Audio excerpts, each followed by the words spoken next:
Majority Report with Sam Cedar. The destiny of America is always safer in the hands of the people than in the conference rooms of any elite. Sam Cedar. They are unanimous in their hate for me, and I welcome their hatred. We must guard against the acquisition of unwarranted influence, whether sought or unsought, by the military-industrial complex. The Majority Report with Sam Cedar.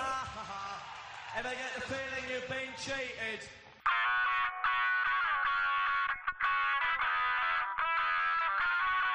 It is Monday, December 31st, 2018. My name is Sam Cedar. This is the 5-time award-winning Majority Report. We are broadcasting live steps from the industrially ravaged Gowanus Canal in the heartland of America, downtown Brooklyn, USA. On the program today, folks, it's one of our best ofs as we continue our vacation 2018. This is a great one. Fascinating story with Professor Anna-Lisa Cox. America's forgotten black pioneers and the struggle for equality. Fascinating story of a forgotten piece of history that shows that when you hear, you probably know this, but the racist tropes of black people underperforming in society, which supposedly is the basis of much of the racism that we hear. Well, here's a story of black people overperforming in society that also spurred white racism. I know, surprise, surprise, but it is a fascinating story that is important for all of us to know. And then, following that, Matt's Picks, special compilation of some of the fun half stuff so that you can all get a taste of it. And, folks, I just want to say, obviously, it's New Year's Eve day.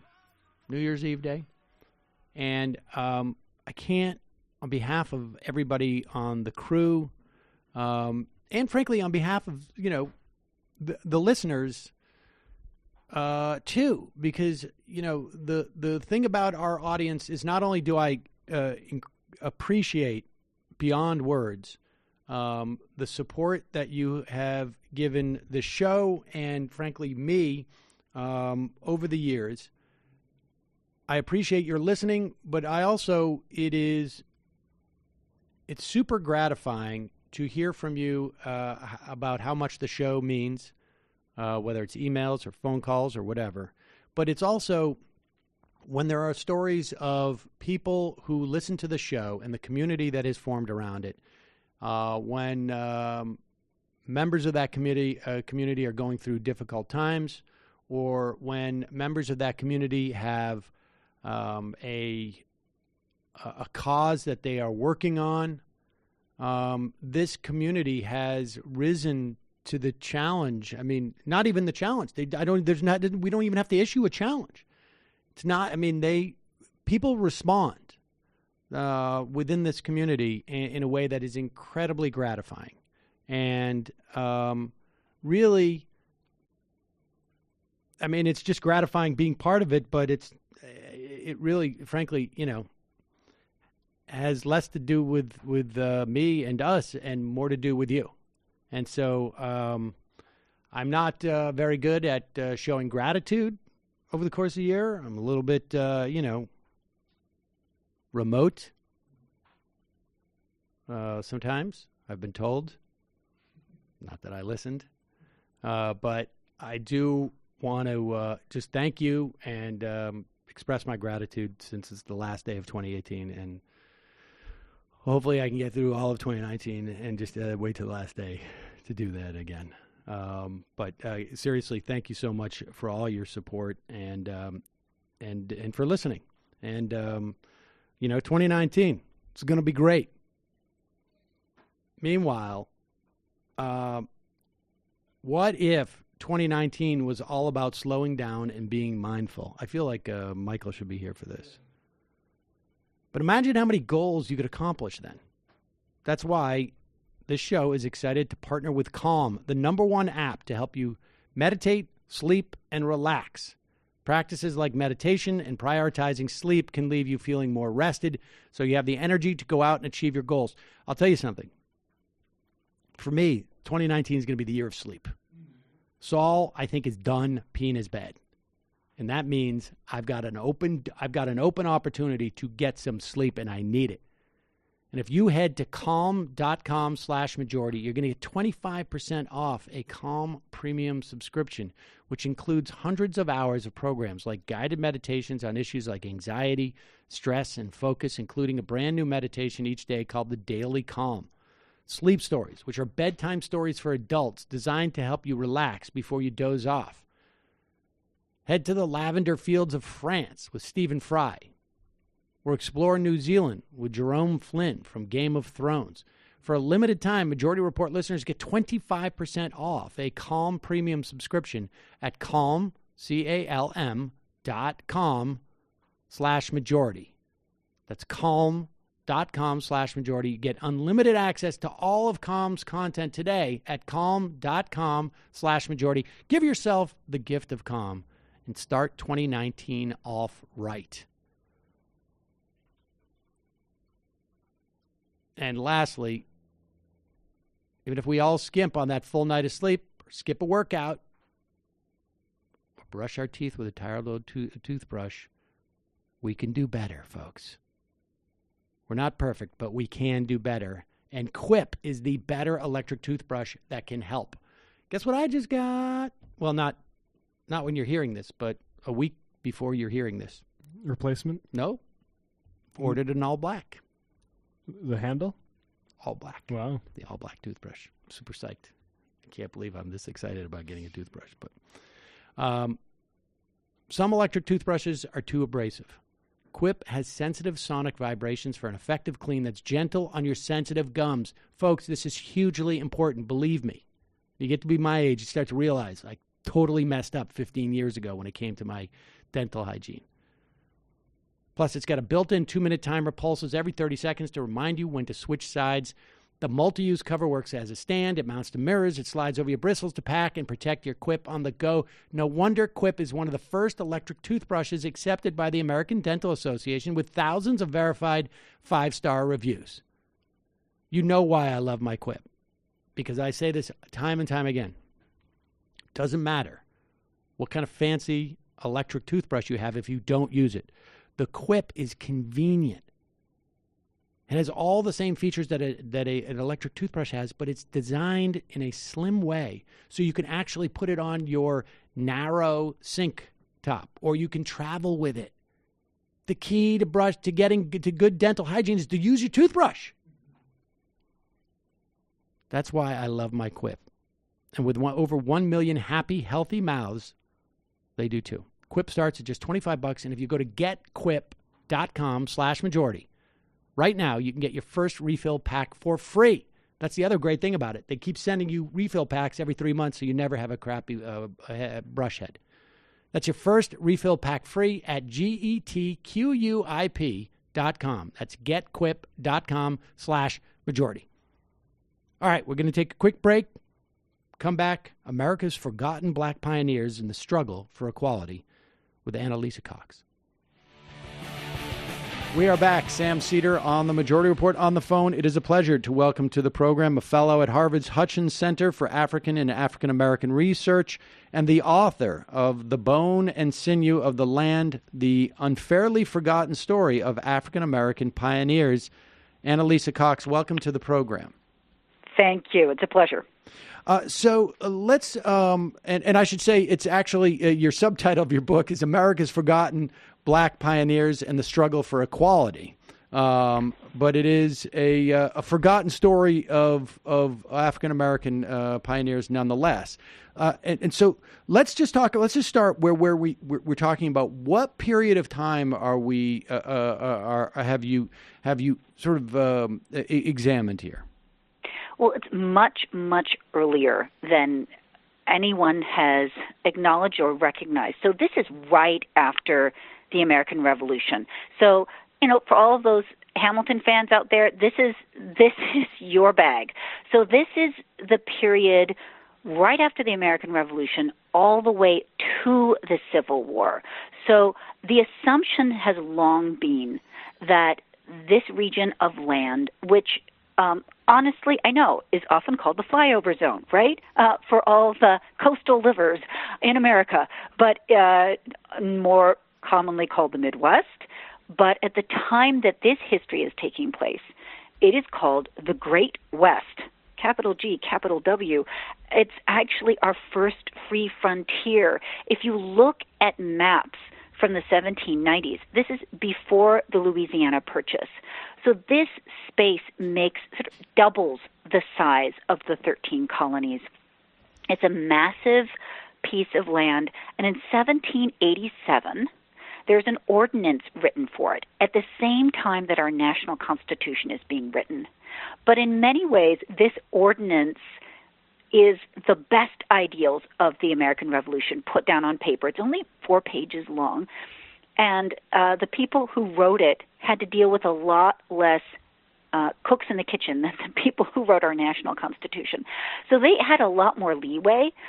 And so two of the things that they did that were truly revolutionary is that they made it free of slavery, which made it the largest piece of the New World to be set aside as free from slavery up until that point. The previous one being Georgia, but that's a whole different story. So this is the Northwest Territory, and not only is it free from slavery, it has equal voting rights. Now, to be fair, you had to be a man, you had to be over the age of 21, you had to own land, but it didn't matter whether you were white or black. You could vote. And this may sound really strange for the 18th century, right? Except that we've lost so much of our American history that another fact that we've kind of lost is that by 1792, when George Washington ran for president his second term, the vast majority of American states had equal voting rights for black and white men, including a lot of slaveholding states. So unless we can unbury, uncover, and reclaim this lost history, not only of the revolutionary moves forward that were being made for equality and freedom in this nation early on, but also this massive first Great Migration, the movement of tens of thousands of free African Americans onto this free frontier. Starting in the late 18th century, we lose a lot of guideposts about where our nation has been and, honestly, where it's going today. Well, the thing that really I find fascinating about this, and I have just half a dozen questions just on what you just said, but the thing that I think it really shows is that you can go backwards. Like we have this perspective of history and of, I guess, some sense of enlightenment, moving slowly forward, but you can go backwards. And that's what I find absolutely fascinating about this. So we should just say, so when we say Northwest Territory, just so that we're clear, we're talking like Wisconsin, Michigan, Illinois, right? Indiana. Right. This is Ohio. Right. And so it was Northwest Territory in the late 1700s, as opposed to, I think people today, when you hear Northwest Territory, they assume, it must be, I don't know, like Washington State or something like that. True. And so, okay, so how is it, like, how did, were these African-American, essentially pioneers who were homesteaders, correct, where did they come from? Like, were they freed slaves? Were they folks who had purchased their own freedom? I mean, where did this population come from? Well, this was a really, really fascinating group of people, and they were so diverse. There were just so many varieties of people. Now, very, very few African-descended people arrived on these shores free, right? So let's be really clear about that. But for some of these pioneers, they had been free in the New World, in America, long before there was a United States. By starting the 1600s, there are people who are arriving on this frontier whose fathers fought in the American Revolution as patriots, who they themselves fought in the War of 1812, all up and down the Wabash River, including in the Battle of Tippecanoe. And so these are incredibly patriotic and deeply American individuals. Many of them were a fascinating group, which I have termed freedom entrepreneurs. So these are people who were working overtime in slavery, as enslaved people, to gain extra money in order to purchase their freedom. And this was a really tough thing to do because you can't exactly negotiate with a person who owns you and your labor, right? So oftentimes they're being charged usury rates, like double the market value for themselves.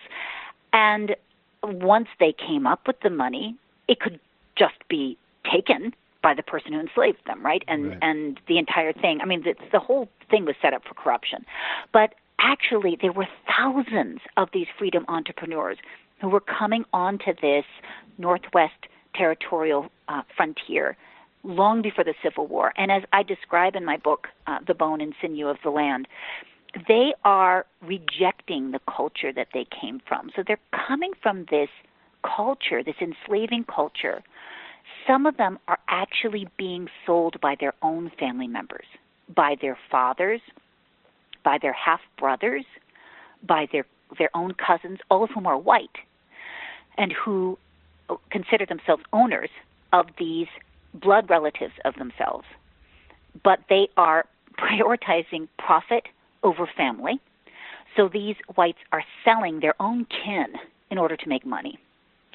And those kinfolk are then deciding to reject that culture and prioritize family over profit. So they are coming to the frontier, having purchased their freedom, and then they are homesteading land, purchasing land from the federal government, really good land, they're farming it well, and then as they make money as farmers, they are purchasing their family's freedom, their daughters and their wives and their mothers, and they are putting back their families again. Fascinating. And we're talking about, is it 63,000 people at this time? Or I mean, yeah. I mean, so this is, by 1860, there are over 63,000 African-descended people in this region who are counted. And I want to stress the word counted because this is a federal document. And problems with the census and race are not new. Right. And problems with the federal government and race are not new. So there were some of these African-descended pioneers who refused to be counted on the federal census record, especially after the horrific law, the 1850 Fugitive Slave Law was passed, which took away their right to habeas corpus and a right to trial by jury. And there were some people like John Langston, who was the first African-American to be elected to political office in this nation in a free and open election. And yes, he was living on a successful large farm that he owned in rural Ohio. He wasn't living in Boston or New York. That first was from this region, and he refused to allow himself to be counted in the federal census, even though he was a young lawyer, the first African-American lawyer to become a lawyer in the state of Ohio. He did it out of protest for what the federal government was doing. So I want to say the number 63,000 is very conservative. It's also a state's worth because the Northwest Territorial Ordinance of 1787 clearly outlines that in order to become a state, a region of the territory must have at least 60,000 non-native people living in it in order to become a state. So this is over a state's worth of free African Americans living integrated and scattered across this region. And the fact that we have lost this history, it just still baffles me. I love talking with high school students about this history. And the other day I was in Brooklyn talking to a group of brilliant young high school students at Boys Hope, Girls Hope. And we were talking about sort of how we could compare this lost history and saying it would be a little bit like in a few weeks. Okay, just imagine. This is just pretend, right? Don't be alarmed, folks. But if in a few weeks the federal government decided to make it illegal for anybody of African descent to play professional sports in America. Say somebody got upset about the take a knee movement or something, and this law was passed. So all of a sudden, no one of African descent is allowed, we're imagining, right, is no longer allowed to play professional sports. Then, spool forward a century or 150 years. And the fact that there had been successful athletes, the fact that there had been a Venus Williams or LeBron James has been forgotten amongst the society at large. And historians are now arguing that African Americans have never been good at sports. Right. And that's what the textbooks say too. And so if then an historian all of a sudden says, oh, there was this person called Venus Williams and this person called LeBron James who were extraordinary sports folks and athletes 150 years ago, what if the nation at that point said, oh, well, so what? You know, what does that mean? Well, when you lose an aspect of the American past that is this large, that a nation loses a sense of identity of what it can be, who it is now and who it can be. And so this history, I've done my best to unbury it, and it took a lot of work. It took a lot of digging. Well, but it also has to be reclaimed. Well, let me ask you. I mean, just what is the analogy to that in the analogy you just gave? What was analogous in that time to that law that said African American people can't play sports? I mean, what was it that? So you've got a 70-year period of what appears to be almost full. I mean, would you describe it as basically full rights that are afforded black folk during this time? No. So here's the interesting thing. So the Northwest Territorial Ordinance, and if anybody wants to look it up, it's up on the Library of Congress website. And if anybody can find the word white in that document, I'll give them $5. I promise. I'm good for it. Okay. But it's the word white is left out of that document deliberately because entire states, recent colonies, are removing the word white from their state constitutions, including Georgia, which is really shocking, in order to open up equal rights to people of African descent. And this is all happening in the late 18th century. So this is the founding law for this entire region. But as each state is carved out of this region, the white majority in those states institute prejudice into their laws. So Ohio's the first. Around 1803, they add the word white into their state constitution, thus excluding the African American pioneers who are already in that region, who are already succeeding. And this is what I want to stress, that the racism that arose in this region arose in the face of black success, not the face of black failure. This is really, really important for us to remember today, especially when we think about things like anti-immigration laws and the way and boundaries and borders. Because the first anti-immigration laws passed in this nation were passed against African Americans in the Midwest before the Civil War. The entire state of Illinois and the entire state of Indiana banned further African American immigration after whites in that region started coming in and discovering that African Americans had come in early, had gotten really good land, and were succeeding massively. I mean, these were hugely wealthy and successful farms scattered across this region.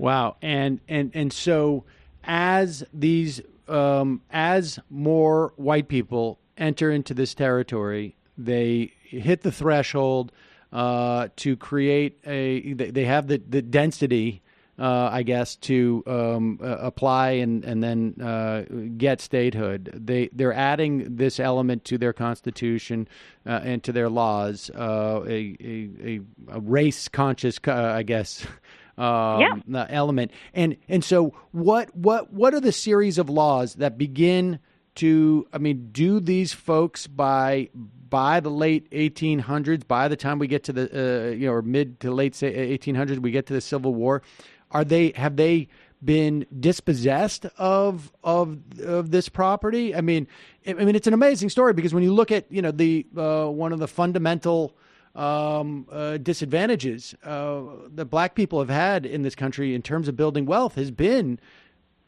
an inability to own their own homes or to own essentially, land and property. And so what happens? Once Ohio does that in 1803, and they do it, as you say, as a weapon to to gain a competitive edge, it feels like. Absolutely. And Absolutely. So what are they? What are those laws that are passed? Well, this is the really painful and difficult part, but it's a two-part story, right? It's a story of rising beyond what we have ever recognized or acknowledged in the American past, of African Americans rising and succeeding as a group across this region. And it's I was talking to somebody in Detroit the other day, and she was thinking about the book, and she said, farming? Like, what does that have to do with anything today? But actually, in those days, the American dream was to own good land and farm it well. This is before there was a city of Chicago, before there was a city of Milwaukee, right? This is frontier. This is our nation's earliest frontier. This is where wealth is built, right? Right. This is exactly, and we're watching it. You can watch it. In the book, and I want to be really clear. You and I are having this kind of theoretical conversation, right?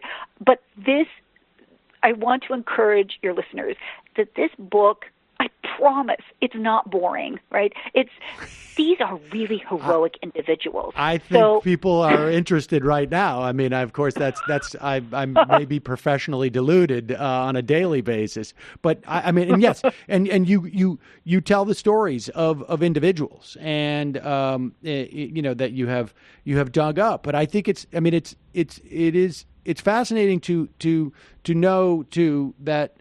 Broadly speaking, there's this dispossession. And so, what are the laws, though, what type of laws are passed that fall from these rights being limited to white people? Like, what is the cascading things? One of the earliest laws passed in what is at a certain point called the Indiana Territory, but included the entire Northwest Territory except for the state of Ohio. So we're talking Michigan, Illinois, Wisconsin, Indiana, this is just massive region. And this is really early. This is before this region even had states carved out of it. Governor William Henry Harrison passed a law with what I'd say were some corrupt judges, not his own father-in-law, who was trying desperately hard to preserve liberty and freedom for all in this region. But the young William Henry Harrison managed to push through a law which said that people of African descent could not testify or take to court a white person. So this is called your word or your oath, right? But this means that if you're a wealthy African-American farmer on 900 acres of land, you're basically a millionaire by today's standards. You're hiring almost everybody in your county to harvest your wheat every fall, white or black. You're kind of landed gentry, right? But you and your large family are all African-American. And say a group of men come up to your house one evening, and they walk into your barn, and they take out your 4 best milk cows, and they walk away with them. Well, if the only witnesses to that act are you and your family members, you cannot take them to court and you cannot testify against them. So it's extremely difficult to run any kind of business or be any kind of an entrepreneur if you lose your privilege to the court, right? So that's one of the earliest. And then there starts being anti-immigration laws, and these are always coded, right? The language, fake news isn't new. I'm just going to say this. Right. But the language in the newspapers is, oh, well, we want to keep fugitive slaves from the state, right, or from our regions. So there's things called black code bonds that are passed, and these say that if you're of African descent and you enter a state, you have to be registered with the local white county clerk, and you have to promise or even pay a $500 to $1,000 bond. Now, in 1810, 1820, 1830, this is a fortune. Right. To put this into perspective, $500 in 1825 was what it cost the city of New York to buy a fire engine. Now, admittedly, it's not a big motorized vehicle. Right. It's a wagon with brass buckets and a pump and hose that's going to be pulled by horses, but it's still an immensely expensive endeavor for the city of New York to do. But meanwhile, you're an African-American pioneer trying to make it, and you're being told, if you're going to come into the state and come with the money to purchase land, you also have to make sure you have $500 just lying around for your bond. And we should in say, Illinois, it was $1,000. And presumably, this person has somehow managed to raise the money to free themselves, right? I mean, so it's not like there's is there a? I mean, so you are severely limiting the people that can enter in, and what impact did that have? I mean, because you've already got, right, by 1860, 63,000 people in that region. What impact did that have by keeping, I guess, more African Americans out from that region? So that is the million-dollar question, right? That's the what-if question. Historians love to ask these questions. We can't really know, but I think there's a map in the front of the book that starts to give an indication. The three border states, which are all along either, that are all along the waterways, and this is before highways and trains and airplanes. So the way you want to get to where you're going is water. So the best land is going to be the land closest to the river. And the border states of Ohio, Indiana, and Illinois are the ones that are filling up with pioneers the quickest, black and white. But by 1860, the state of Illinois has half the number of African-American farming settlements that Ohio and Indiana have. And Illinois was the first to institute a $1,000 black code bond. So these absolutely had an impact. They had an effect. And we can't know, could there have been double? I mean, I found well over 300 of these settlements scattered across this region by the Civil War. Could there have been 600? Could there have been 1,000? Could there have been, over 200,000 African-descended people or more living in this region if these laws had not been passed? I don't know if we can know that.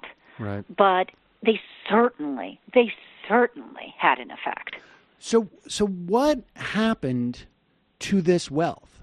I mean, was it were there did this wealth survive? I mean, you've described at least in one instance where you have lost essentially the ability to protect your property, right? I mean, like people could just start building on your land, I guess, theoretically. And if you can't take them to court and you can't testify in court, you don't really have a way of protecting your wealth and your source of wealth. I mean, what happened to this wealth? Did any of that survive, or was it?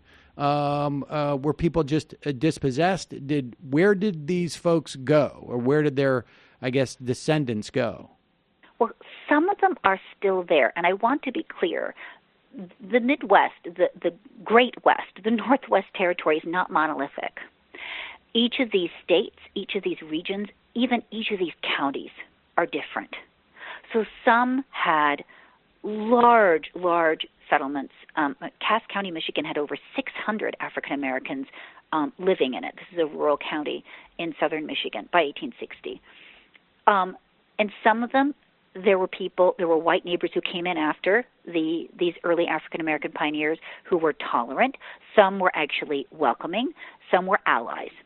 So while there was this kind of prejudice and racism that was rising, there was also resistance to it, and resistance in ways that the Northeast had already lost. So there were revolutionary schools being built in Indiana cornfields in the 1840s, which were pre-collegiate boarding institutions that were not only integrated racially, but they were integrated with gender. I mean, the idea of educating young women for college in the 1840s is also revolutionary. But then it's also black and white teenagers all boarding. I mean, they've got their own, there's the boys' dorm and the girls' dorm, but they're dating. And this is all happening in the 1840s in rural Indiana at a time when in rural Connecticut, such a school for wealthy African American girls was almost burned to the ground with them in their beds in order to shut that school down. So there were spaces and places for that wealth to be used. And that school was not started by whites. It was started by African American farmers, wealthy farmers, using their money to start that school. These farmers were helping to found and run the Black Convention movement. Now, this is a movement that's been almost entirely lost to history, but these were annual conventions where African Americans from across these states would gather and organize. They'd write articles for newspapers. They'd petition their local politicians. They would protest the loss of their voting rights and the loss of their equal rights. And in Ohio, they were so successful that they actually had some of the black code laws reversed by 1849 in that state. This is not a story just of overwhelming horror. This is a story of resistance to that. So, for example, John Langston, who actually happens to be Langston Hughes' great uncle, the famous poet, but when he ran for his position in rural Ohio in the 1850s, he was elected to that office by a mainly white electorate. And this complicates so many notions we have about white versus black and north versus south. All of this just gets hugely complicated in all of the variety of things that were happening. But there's so much. By losing this population, by losing its history, we've lost all of that. And so, but I mean, what do we have numbers on what survived? I mean, what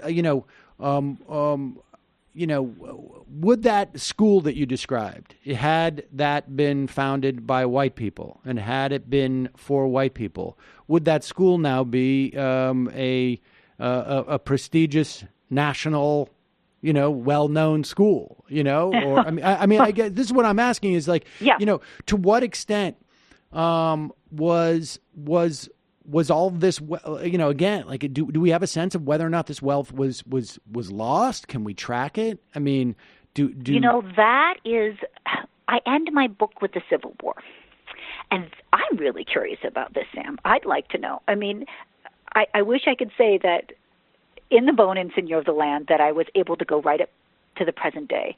But that would have probably been about 10 books, and it wouldn't have been finished yet. So, but what I can say is not all of these communities are gone, but what arose in this region after the Civil War, and particularly with the rise of the Klan in the rural Midwest in the 1920s, I think that the word pogrom is not inappropriate.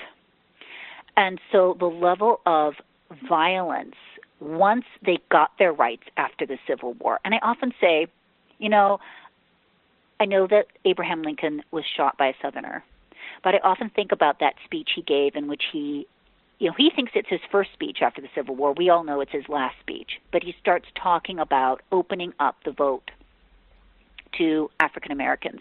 And it could have just as easily been a white person from Illinois who shot him as a white Southerner, because that kind of equality was being resisted so fiercely. There had been such a fierce backlash in that region against those kind of rights.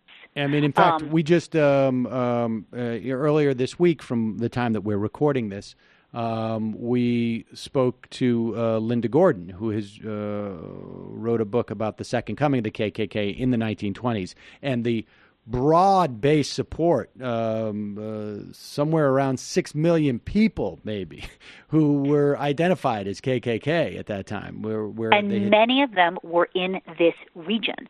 And there's sort of an unbroken chain back to the Copperheads movement of the Civil War, which was a pro-Confederacy, pro-slavery whites in this region.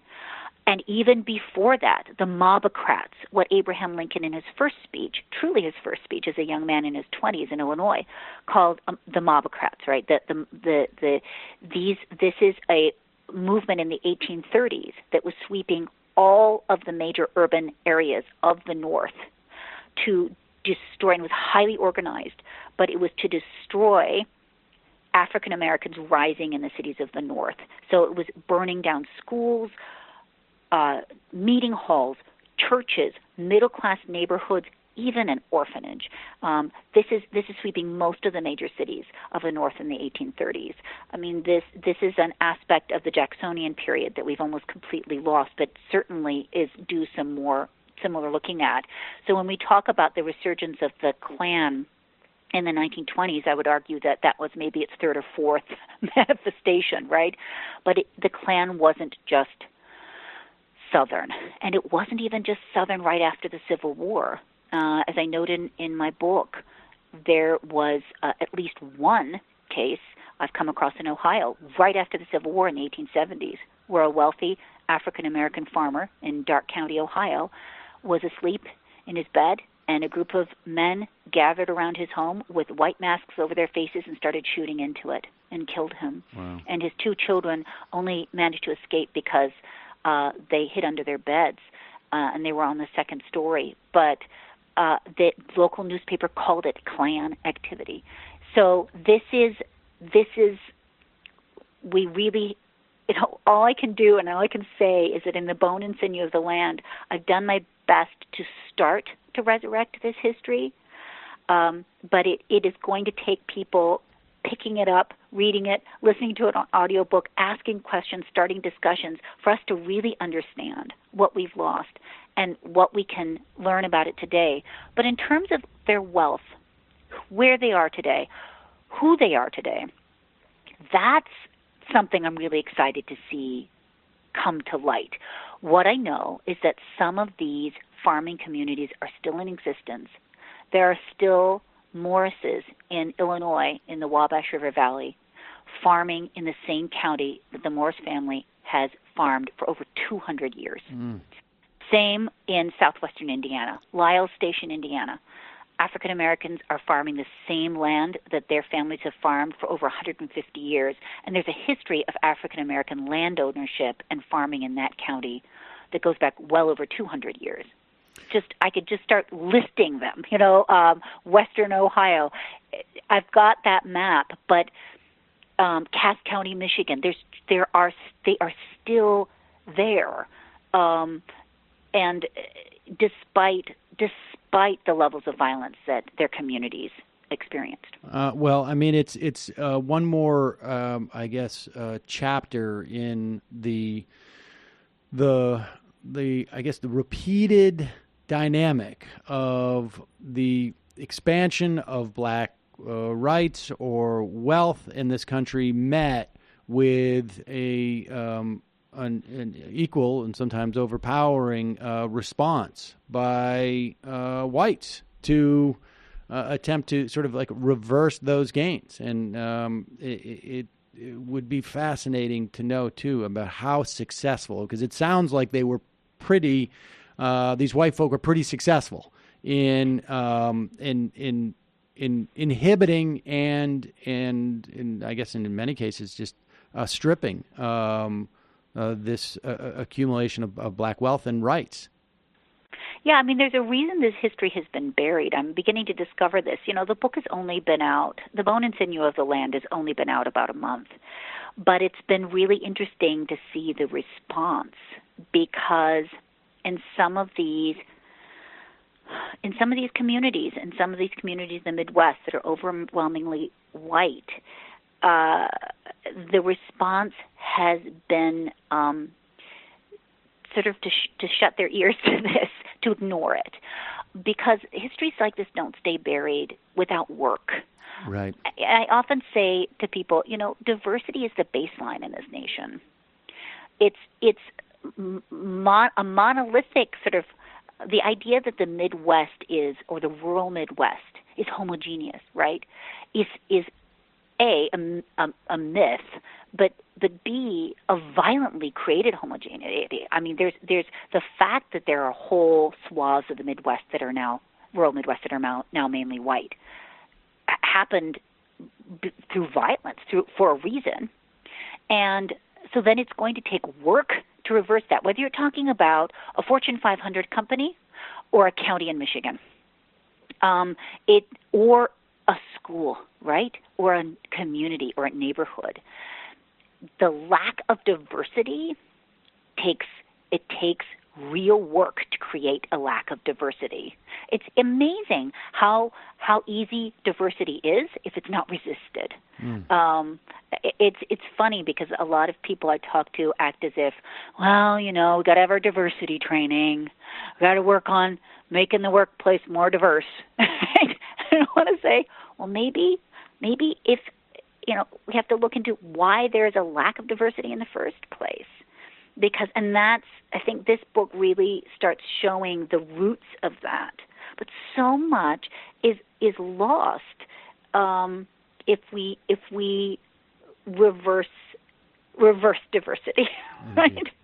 Well, Anna-Lisa Cox, the book is The Bone and Sinew of the Land, America's Forgotten Black Pioneers and the Struggle for Equality. We will put a link at majority.fm, and thank you very much. I really appreciate it. Fascinating piece of history. Well, thank you for helping to reveal it. I appreciate it. Is Dave Rubin at Oxford University in London, right? Or is this in Oxford? I think it's in Oxford, yep. There you go. And speaking to some of those hard Scrabble folks in Oxford. And this guy is a fan of Dave Rubin's. They're all, I don't know if they're all fans, but this guy's a fan of Dave Rubin's. He's coming up and he wants to ask Dave Rubin a challenging question, right? And I know yesterday Michael played the Jordan Peterson clip with the civil rights.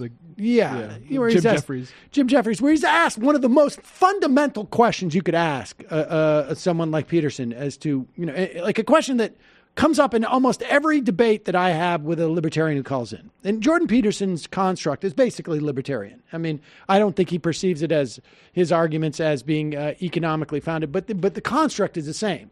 It is the world is fine as it is, and the imposition of government regulations to help people who are disenfranchised or less well situated than me is oppressive to me. I mean, that's basically his argument, right? And to people like me. And so here is Dave Rubin being asked a question from an ally, but taking on a sort of slightly contrarian for the sake of, the devil's advocate. And just like Jordan Peterson, who couldn't answer the most basic fundamental question that you would imagine, since he's been interviewed, a million times by Dave Rubin alone, would have had to have addressed that question. He couldn't do it. Dave Rubin does not seem to, maybe, I know people say he's just not up to the intellectual challenge here, but this is not that challenging of a question. But he doesn't seem to even know the slightest bit of what he's talking about. It is fascinating. Let's listen to this question and answer. that type of progress isn't fast enough. And so nowadays in the politics of kind of getting things done and people vote for people who can get that affirmative action, that change done, how would you still kind of come back with your point about being local? Yeah, well, the first thing I would do is, I hope some of you have seen this, I would send them to my video with Larry Elder. All right, pause. So the question is that the guy says, and we get the question is like, do you think there's still systemic racism, and people want to vote for people who would address that type of systemic racism and basically, give them the material benefits that they want? Is, I hope some of you have seen this, I would send them to my video with Larry Elder, which I suspect some of you guys have seen. This is when I was still a lefty, and I asked Larry Elder, who happens to be black, he's a conservative, I asked him about systemic racism. All right, pause it for 1 second. Let me just tell you who Larry Elder is. He's a right-wing talk radio host out in California. And I used to listen to Larry Elder back when I worked in L.A., for brief periods of time. And totally follows the conservative script. I sat down with Larry Elder, had an opportunity to meet him at the Democratic Convention, 2004. And I remember, and I took what I was doing very seriously at the time. I was, had been a comedian and a director and a writer, and I had just taken the time off to deal with I thought maybe I'd probably end this by November of 2004. We started in April. And I remember Larry Elder sat down with Janine Garofalo and I, and he's like, and we just sort of like, we were off air. How do you do this? And he's like, come on, guys. We're off the field. And we're like, what? He's like, come on, we're off the field. We don't, no need to have game faces on. And we were just like, wait, what?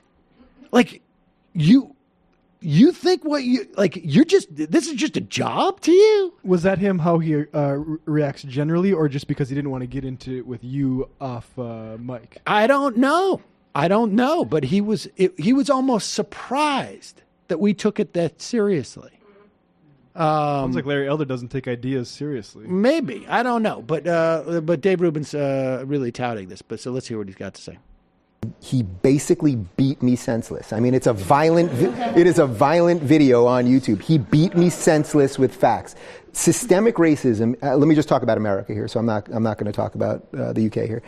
Systemic racism does not exist. There are no laws in America, meaning the system. Doesn't mean racism doesn't exist. Racism exists. There are people who are racist, and you should do everything you can to show them that their ideas are wrong, and that you should not be judging someone based on their race, of course.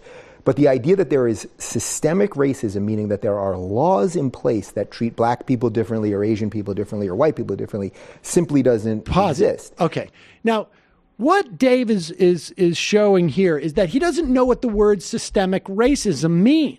I think it would be virtually impossible to find anybody who defines systemic racism as a function of laws. Systemic racism means that society is structured in such a way, that institutions behave in such a way that they prevent people of certain races from, or they disadvantage people from certain races because of their race.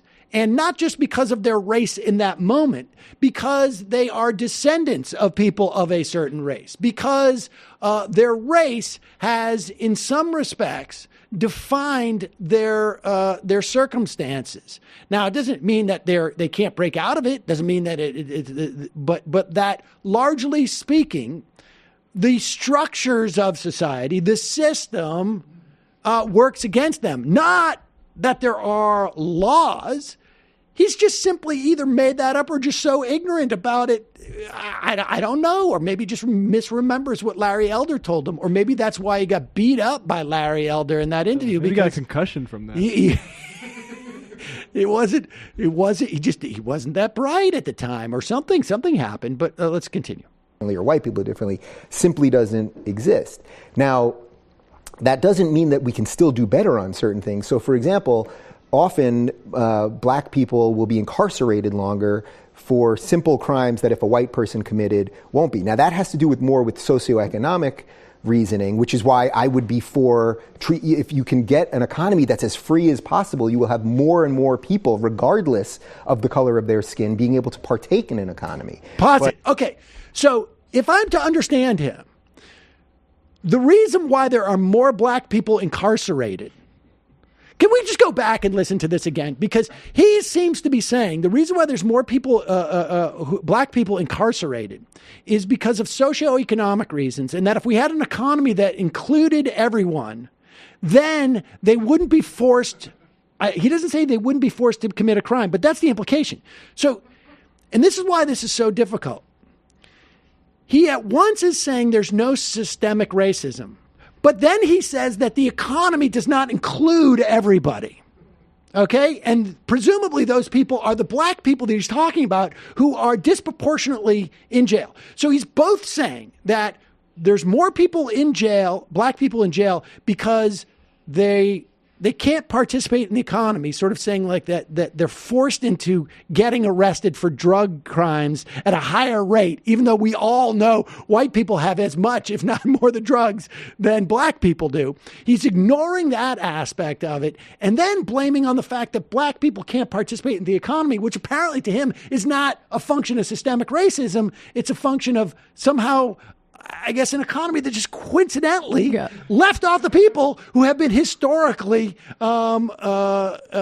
racially oppressed in this country. So let's just go back and listen to this, because this is his inability even to maintain his own internal logic for the course of a sentence and a half is almost artistic. Differently simply doesn't exist.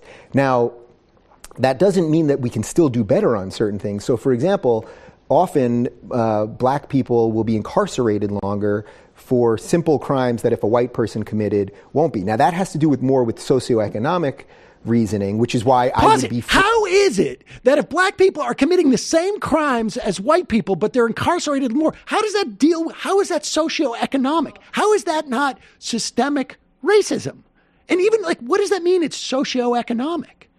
Well, he is dumb, and I don't want to ascribe any kind of good analysis to him. But yes, if you want to go back to the beginning, the creation of race and racism, that arose from capitalism and wanting to make money off of human beings who were enslaved. But that's clearly not the argument he's making. No, it's not. I don't know what it is he's making. Maybe he's arguing that because they can't, because that black people don't have the resources to get good lawyers that get them off. They turn to crime. It's that whole thing. Like as a true libertarian, I would think you would say maybe, hey, are we policing these groups of people more vigilantly than other groups of people? For instance, that might explain. But that would be statistics. Systemic racism, wouldn't it? That would be.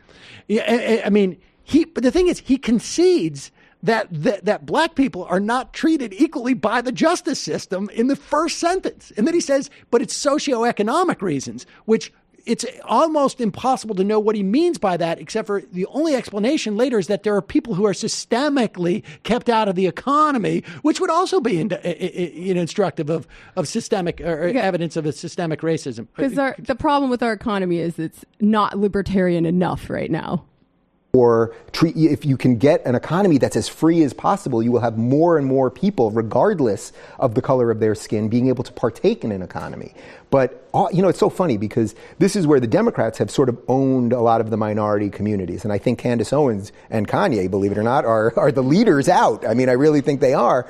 But if you think about this, about the worst places in the United States for black people to live in terms of economics, in terms of shootings, it's Chicago, it's Ferguson, it's Atlanta. It's these places that have been run by Democrats almost exclusively for 80 years. Yet the Democrats keep saying we're for black people. So it's sort of like saying I'm a progressive, I'm for a progressive. It sounds good. Well, I'm for black people. Everyone's for black, unless you're a true racist, you're for black people the same way you should be for everybody else. So they've tricked you into thinking, Chicago, I would guess, someone should check the numbers on this, but I'm going to guess about 50 to 80 people, black people, were shot in Chicago this past weekend.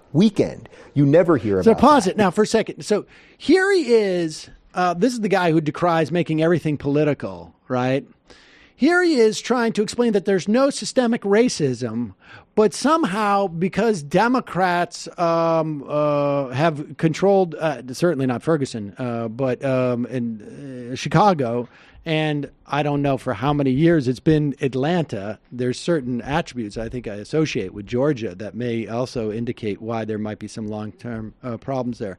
But that somehow that is indicative of why there's no systemic racism, because those cities which have been controlled, he says, by Democrats, nominally speaking, but proves there's no systemic racism.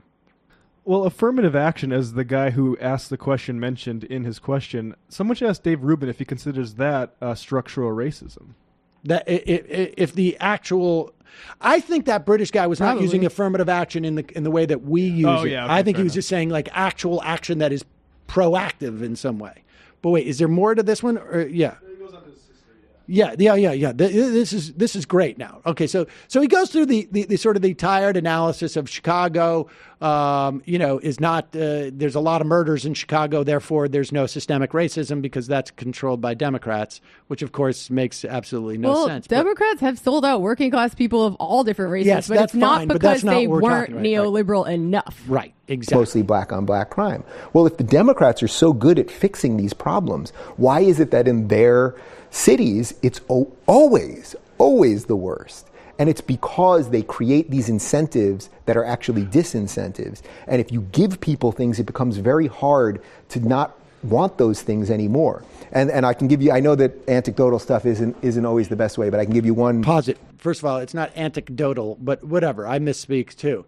So now he's moved to trying to prove that the problem with a city like Chicago, controlled by Democrats, is that the reason why why there's such a high murder rate in Chicago is because people, when they get things, they don't want to give up these things right now. So like, the idea is that there's been such goodies for black people in Chicago. Got to protect the Obama phones. That that there's a high murder rate. But let's see where he's going, because, anecdotes aren't necessarily as good as data, but sometimes they can some qualitative texture. Yeah. I know that anecdotal stuff isn't always the best way, but I can give you one very good example. My sister lives on the Upper West Side of New York City. It's a nice area. She pays a ton to live in a nice area with a doorman building in New York City. A good portion of her building, I think it might be 50%, is rent subsidized, meaning that they're keeping rents low for certain people of certain ethnicities. Let me explain this. To get certain zoning variances, buildings in this city sometimes, and I imagine she's in one of these West Side, like far West Side buildings on the Upper West Side, right? The Trump building, very possibly. To get the zoning variances, you're required to have some apartments in these buildings. It's usually not 50%, but whatever. Let's call it 50%. It's usually like 20 or 30%, whatever. That are rent stabilized, so that people who are either living in, well, it's not really, I wouldn't say living in poverty, but I would say lower income people relative to New York City have the opportunity to live in the building, because we don't want to drive too many people out. But go back a little bit, because you have to earn a maximum amount. Right? Like if I earn $150,000 a year, I'm not eligible for this one-bedroom apartment because my income's too high. That is it. Dave perceives that there's something else going on with why you have these rents stabilized. Listen carefully. See if you can pick this up. On the Upper West Side of New York City, it's a nice area. She pays a ton to live in a nice area with a doorman building in New York City. A good portion of her building, I think it might be 50%, is rent subsidized, meaning that they're keeping rents low for certain people of certain ethnicities to live there. To live in a very nice. They're not keeping the rents low for certain ethnicities. This is wholly made up in his mind. Okay? He has completely made up the idea that there's, now by ethnicities, I'm going to be generous. And he means the Italians, the Polish, the Greeks, right? Certain ethnicities. That's why the rent is kept low. So here's a guy who's arguing there's no systemic racism and can't even get through this conversation without saying that they keep the rents low for blacks or Puerto Ricans. Well, he means there's no systemic racism against people of color. Come on now. That's right. Okay, so continue. Rents low for certain people of certain ethnicities to live there, to live in a very nice area in a very nice building. Now imagine if that was you for a minute, and the guy next to you was paying $3,000 to live in the apartment, and you are paying $400. Would you ever not want that to be? You wouldn't. It's just the truth. You would, and then it gives you a disincentive to make more money, because once you make more money, they're going to take away your benefit. Wait, we got to keep going, right? Oh, does it? He says he's going to move. So here he is saying that the problem with Chicago is that they're getting a benefit, that they're getting to live in a nicer place than they can afford because it's being subsidized by the state. Now, he could argue, I don't want to do that money, but he's saying it's like creating a disincentive for you to make more money. And then look where he goes with what this ultimately leads to in terms of this disincentive, right?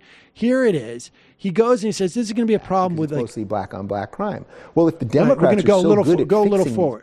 And so he's saying now that there's a disincentive for you to make more money. I don't know how this leads to the fact that there's not systemic racism. I don't know how we got from, is there systemic racism in this country, to my sister is oppressed because someone in her building is not paying $3,000 a month for an apartment.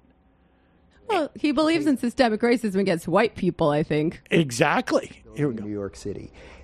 A good portion of her building, I think it might be 50%, is rent subsidized, meaning that they're keeping rents low for certain people of certain ethnicities to live there, to live in a very nice area in a very nice building. Now imagine if that was you for a minute, and the guy next to you was paying $3,000 to live in the apartment, and you are paying $400. Would you ever not want that to be? You wouldn't. It's just the truth. You would, and then it gives you a disincentive to make more money, because once you make more money, they're going to take away your benefit. And then what are you going to have to do? You're going to have to leave your nice area, and you're going to have to move 100 blocks north, if not out of the city altogether. So wait a second. So now he's arguing that the rent stabilization should not exist for these people, because if they make more money, just a little bit, they're going to lose their thing, and they're going to have to move out of New York City, which is a horrible fate, apparently. So he's basically saying like only rich people should be able to live in New York City, and people aren't going to want to make more money. But if that's the case, then why is his sister? Why doesn't his sister just say, I'm going to make less money so I get the cheaper apartment? Because his sister might also want to go out to dinner. And his sister might have a kid and want to spend the $150 it's going to be for a babysitter to go out to dinner. Because it's better to be rich than to be poor, even with that subsidy. And why is his solution to take away subsidized housing instead of just giving it to everyone? Because it's almost like he's got some ulterior agenda. If you get subsidized housing, you're going to enjoy it. And then the murder rate will go up because you're of a certain ethnicity. It's bizarre. Where does he go? Wait, where does he just go after that? Exactly where the road to hell is paved with good intentions. I don't believe these people are evil. I don't believe that the Democrats that put these, yes, some of them I think are evil and want to control people, but that's a small sliver. I think the average person who's voting for these policies, they think they're doing the right thing. And this is where I would say watch my interview with Larry Elder, and then especially watch my interview with the great Thomas Sowell, and read every book by Thomas Sowell, and understand that every time they have tried to make things better for specific people, they make it worse for everybody. Pause it. Those rent stabilizations are not for specific people. They are not for any specific ethnicities. Well, it's weird the way he's substituting race for class here, because I think that's the thing a lot of American dum-dums do, not limited to Dave Rubin, but like it's almost like a dark mirror I don't want to compare him in any way to the left because he's an idiot. But like, it's almost like a dark mirror to like the class reductionists who think that if you can attack capitalism, that will solve racism and sexism for everyone. Only his solution is to make the economy even more neoliberal and laissez-faire. I don't even think he goes that far. I just think he thinks the problem is that we're giving the ethnicities, certain ethnicities, too many benefits, and they're getting so spoiled. That's what the problem is. How do you think those conversations with his sister really went? I mean... These damn Croats next to me. Yes. I can't stand them. Ugh, all I do is I smell pasta all the time. I can't stand these high ties. Folks, speaking of guys from the Boston area, I believe Joe Rogan is from that area. That is where I first met him and last saw him, probably. We played softball. He didn't meet you, though. Oh, well, we'll see. But this is really, I mean, this is really something. So Dave Rubin this is a feast. Got off tour. And I don't know, which one should we start? Let's start with the building codes. I got to tell you, a lot of times we will play a clip of someone. And the reason why I play the clip is because I want to point out some of the falsehoods, maybe, or the misapprehensions, or the ignorance. You're cleaning up the public record. In this instance, I have to say, Joe Rogan already did it in many respects. And in some ways, this is just simply hilarious to me. Extremely funny. What's that? No, not yet. Let's play this clip, and I may stop it. Now, I also want to just say that there was a clip from the same interview about the post office that still is bouncing around in my head. And Michael played it yesterday. I should have embargoed that because I have never seen the depths of ignorance that were contained in such a small amount of content.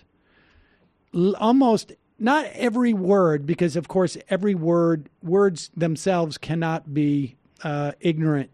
They need to be paired with other words so that they turn into even just brief phrases which would reveal the ignorance.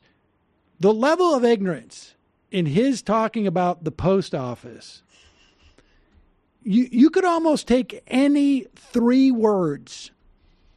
If you were to take the transcript and choose any 3 words in that transcript, there would be something so ignorant embedded in those 3 words that it would be impressive.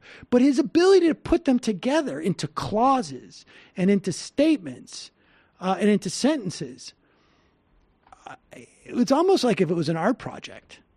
But we do have him continuing on talking about building codes. Directly after the and I imagine, Rogan may have spent a little bit of time, with folks who build stuff. And anybody who knows anything about building knows why you have building codes. Maybe anybody who's bought a house, too, would probably know. Anybody who watched Homes on Homes? Rented an apartment? Yes. Rented an apartment, been in a building? Yeah. Walked inside of it, or as referenced in this Now, clip, here's the thing about been this to a country where there are not tough building code regulations. Right. Is another or way. read about countries where there's Or not read, tough. or like the seen first something thing on you TV. read. Well, all right, let's play the clip. That's the way you get them. You get them through the U.S. Postal Service. But you don't get them through UPS. I'm pretty sure, though, that if the USPS stopped, it didn't exist anymore, you'd still get chickens delivered. And Amazon could probably do it even more effectively. That's my point. It's like, I'm not saying these things have to be eliminated tomorrow. I'm not Pause even it. Pause it. Okay. So Dave Rubin, we're catching the tail end of the post office thing where Dave Rubin doesn't realize that Amazon relies on the U.S. Postal Service for a huge percentage of its deliveries. But he's just saying that Amazon would pick up the cost of that. I guess, theoretically. Understand that Amazon's retail business does not make its money. I don't know if they're net cash negative still, but most of their money comes from their server, their electronic server thing. The delivery mechanism. There's so much stupidity just even involved in the tail end. This is not even part of the clip. And there's so dumb. The tail end that you're catching there is him just basically using an example to bash the post office. Then Rogan be like, "Oh no, wait, you're actually talking about the post office," and him being like, "Oh yeah, but I still think it would be better if not." Right. Like that. No, there's so literally so his much recovery. ignorance, so much ignorance in it. It's just stunning. And yes, he's saying like, well, I'm not even talking about what I'm talking about, is what he's saying here. He But ends this one this isn't even the clip that we wanted to talk about. This is just the tail end of the last clip. But go ahead. I'm really calling for them to be eliminated, but just generally, what problem would you? Everything you're building here right now, right? Do you want the government to tell you how to do all these things and all the regulations that you got to have your electric thing this far from this and like all of the regulations like that for construction are important though. You do have to make sure that people don't do stupid shit. But make sure you generally, don't have a power line that's near a water line. There's a lot of. But I would put most of that on the builders though. They want to build things that are good. Now I get it. That's not true. Listen, people people are going to build corners all the time. Like you have to have regulations when it comes to construction methods. Pause it. Let me tell you. Like, oh, that's not true. Most people know this. But if you didn't, you could watch, like I say, like Homes on Homes. Like there are multiple TV series on Home Improvement Network that are just about builders not knowing code, not building to code, building stuff that there's like mold in the walls. The electrical system keeps shorting out because it's too close to the water. They haven't done the drainage system correctly. They haven't done the air duct system correctly. I mean, this goes on and on and on. I mean, I mean, you don't have to have listened to this show to talk about the massive lawsuits in terms of builders cutting corners. In fact, the whole bedrock of regulations is because in the pursuit of money, people will cut corners. And they will do so even if it means harm to other individuals. Even with Yelp reviews? Even with Yelp reviews. And apparently Dave Rubin's not aware of this at all. But the best is to look at the expression on his face. Because if I was to critique, and we still have a little bit more left of this in this clip. A lot more of this. But if I was to critique this clip at all, I would say to Joe Rogan, release just the camera 2 shot. I want to see Dave Rubin's reaction throughout all of this. When Rogan's speaking. Because the look on Dave Rubin's face every time they cut to Rogan, because Rogan just completely shut him down, is like a lost puppy. A lost puppy that realizes he's drowning and is trying to salvage himself. But continue. That's not true. Listen, people are going to build corners all the time. Like you have to have regulations when it comes to construction methods, or people are going to get fucked. They cut corners when there are regulations anyway.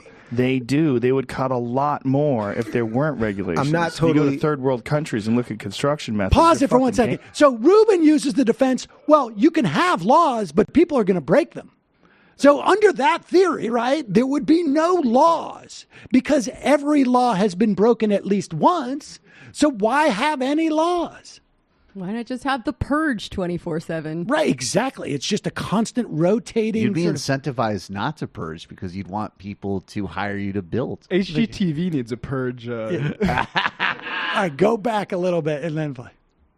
A lot more if there weren't regulations. I'm not totally. You go to third world countries and look at construction methods, they're fucking dangerous. Yeah. That's why schools collapse on kids in foreign countries sometimes. Well, I'm not telling you that I'm against all regulation, period. That's where I said intellectually I like that argument because you could make it, I think you can make a very sound argument that competition would force people to do better work. Pause it. In fact, we have now moved to Dave Rubin saying that maybe someone else could make a sound argument that competition would force people to self-regulate. I apparently don't have the ability to do that, but I'm aware that there are people who do that.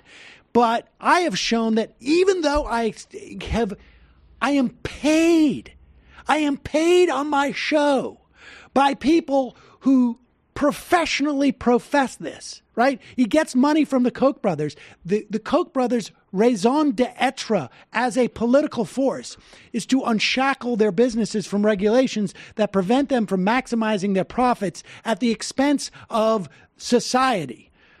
To put their externalities out on other people. In other words, consumers are going to pay, citizens are going to pay for our profit by either, paying for the health care they need for their asthma or, paying for the cleanup that they need to make sure that their rivers aren't poisoned or whatever it is. I'm going to externalize these costs in my profit making. Dave Rubin is paid by these people. And Dave Rubin can't even make the most basic argument to it. In fact, he can barely escape by saying, I'm aware that there are arguments about this. I can't articulate them. I mean, here's the thing about Dave Rubin that is most appalling to me. I don't think Dave Rubin has read upon any of the topics he's talked about for more than 5 minutes, maybe ever.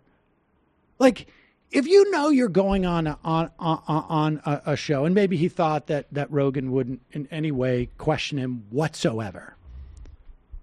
But if you're going to go and make an argument that, private enterprise could do better than the government, you don't choose the post office, which is arguably one of the premier examples of the development of civilization that we have. Like, the Postal Service is, what it does is so amazing that it provides postal service to almost every single corner, if not every single corner of this country, is amazing, and it does it with zero tax dollars. And it's such an enlightenment/free exchange of ideas idea of an origin anyway. It is like, it's the pinnacle. It's like the foundation of everything that he pretends to argue for. Like, it is, I could see you saying like, you like the DMV? Just because that's the most hack thing. That's the hack one. Well, right? But the problem is, of course, there is no federal DMV. Right? There's only states, which he would like to have. Sure, he doesn't know that. No, though. he doesn't know that. I'm surprised he didn't use DMV. The post office, as a federal agency, the only thing that has inhibited the operation of the post office, ladies and gentlemen, is the Republican Party. And their attempts to force the post office to privatize is the only thing that has inhibited the operations of the post office. But you could make a very sound case that with like Amazon and drones and blah, blah, blah, that like things will, like prices will lower. Yeah, and you such. could. You could, but I can't. One could, but I can't. I'm not going to. A lot of other people make those arguments, which I just completely humiliated myself in attempting to make. Do 5 minutes of reading. Like, if you're going to Google some of the words that you intend to use and just read what you find at the end of them. I'm more interested in ideas. At least go to Liberty University, who gives you your funding or whatever it is, the Liberty Foundation, Freedom Foundation, and watch one of their videos so at least you can regurgitate their points and, practice it.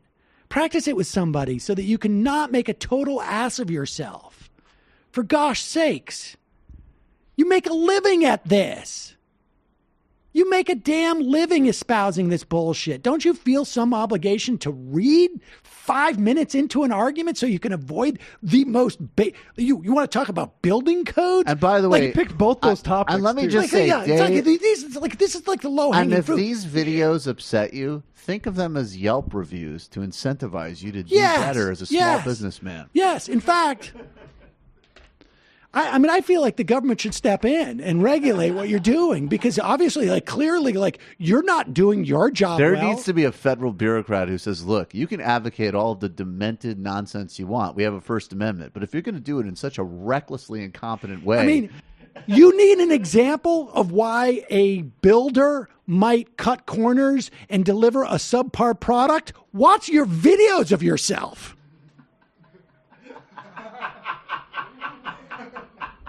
You want an example of how someone could continue to make money hand over fist and not know what they're doing?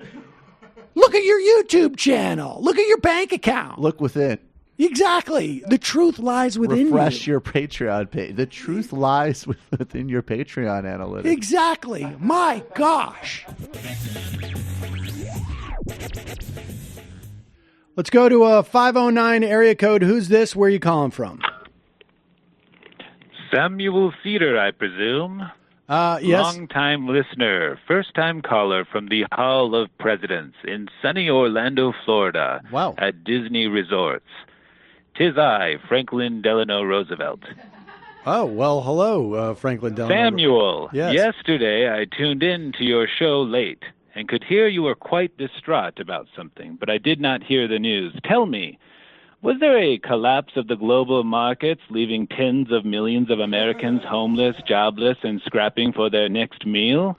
No, not. Did the Japanese engage in a surprise attack? And believe me, it was a complete surprise, which resulted in thousands of dead Americans while plunging us into a bloody global war over the future of civilization?